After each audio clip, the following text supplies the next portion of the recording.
महाराष्ट्र की सियासत में महायुति के नेताओं का भी जादू चल गया। विधानसभा चुनाव में फिर से महायुति की सरकार बनती हुई दिख रही है। अब ऐसे में महायुति और महाविकास आघाड़ी दोनों तरफ के नेताओं में किसकी कितनी साख बची है, कौन किस रणनीति से चुनाव समर में भारी रहा, इस रिपोर्ट में आपको समझाते हैं।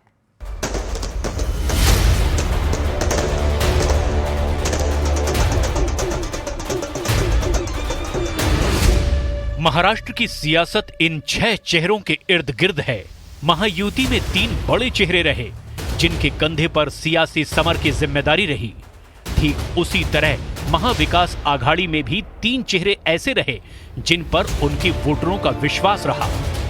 लेकिन इस बार महाराष्ट्र विधानसभा चुनाव इन 6 नेताओं की साख और उनके भविष्य का रहा। सबसे पहले बात करते हैं महाराष्ट्र के सीएम शिवसेना नेता एकनाथ शिंदे की। अपनी आक्रामक छवि को बरकरार रखने वाले एकनाथ शिंदे ने न सिर्फ जमकर प्रचार किया बल्कि महायुति के महागठबंधन वाले भरोसे को भी बरकरार रखा। उनके मुख्यमंत्री कार्यकाल के दौरान भी उनकी छवि पर कोई सवाल नहीं उठे। महायुति गठबंधन की मजबूती को एकनाथ शिंदे काफी आगे लेकर गए।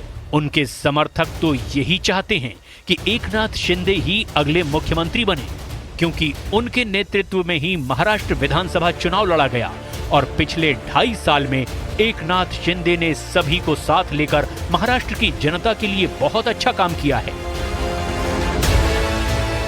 सर्व पाहिला तर मुख्यमंत्र्यांच्या नावाला, शिंदे साहेबांच्या नावाला सर्वात जास्त पसंती देण्यात आलेली आहे।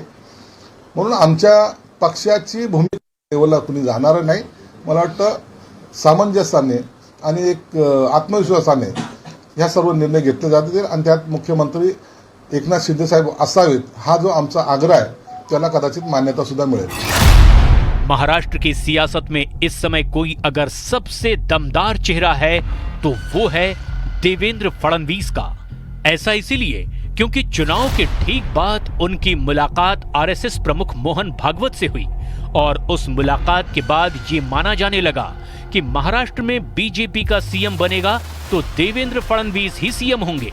इतना ही नहीं, परिणाम से एक रोज पहले महाराष्ट्र नवनिर्माण सेना के नेता बाला नांदगांवकर ने भी देवेंद्र फडणवीस से मुलाकात की, जिससे उन्होंने दम दिखाया कि वो महायुति की सरकार में एमएनएस का सपोर्ट हासिल कर सकते हैं। इतना ही नहीं, देवेंद्र फडणवीस के पास महाराष्ट्र की कमान संभालने का अनुभव भी रहा है और उन्होंने संगठन में भी बगावती चेहरों के बावजूद सबको एक बनाकर रखा, जिससे विधानसभा चुनाव में महायुति ने दम दिखाया।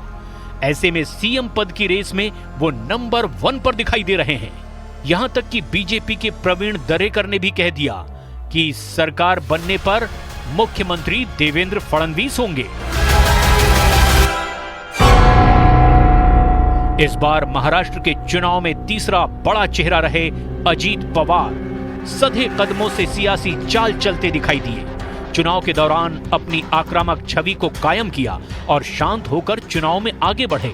लेकिन चुनाव परिणाम से एक रोज पहले बारामती और पुणे में लगे इन पोस्टरों ने महायुति के अंदर ही सियासी आग को हवा दे दी।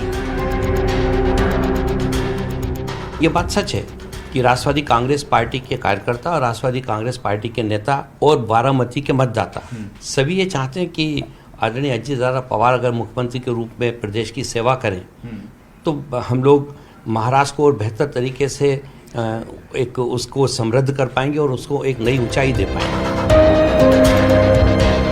महाराष्ट्र की सियासत में इस बार अजीत पवार अपने चाचा शरद पवार पर भी भारी पड़ते दिखाई दिए। महायुति में उनकी साख शुरू से ही बनी रही, लेकिन आखिरी वक्त में वो बटेंगे तो कटेंगे वाले मुद्दे पर बीजेपी से अलग राय रखते दिखाई दिए। बटेंगे तो कटेंगे नैरेटिव हो गया, वो जिहाद का नैरेटिव हो गया। निशा जी, बटेंगे कटेंगे के बारे में बहुत से बीजेपी के जो लीडर है उनका भी अलग स्टेटमेंट आया है। मुझे किसी ने बताया, रक्षा मंत्री ने भी अलग स्टेटमेंट कल किया है। क्या होता है, मैं सुबह 5 बजे शुरुआत करता हूँ, रात को देर हो जाती है, मुझे टीवी भी देखने का मौका ही नहीं मिलता और 3-4 घंटे तो आप जैसे एंकर के साथ बात करने को मेरा चला जाता है।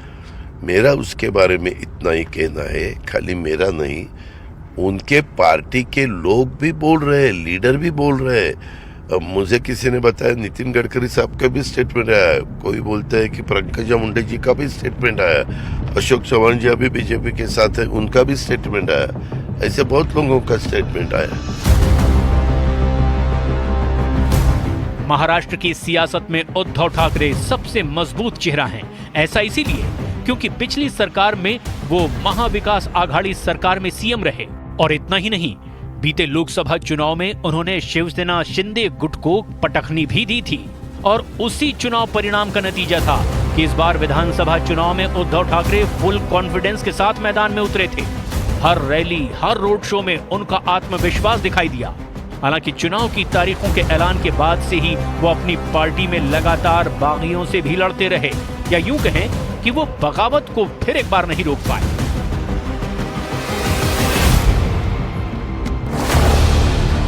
महाराष्ट्र में लोकसभा चुनाव में जीत का स्वाद चख चुके कांग्रेस को इस बार विधानसभा चुनाव में भी उसी जीत का भरोसा था। पार्टी को लग रहा था कि इस बार महाविकास आघाड़ी को जीत मिलेगी। हालांकि ऐसा बिल्कुल नहीं हुआ।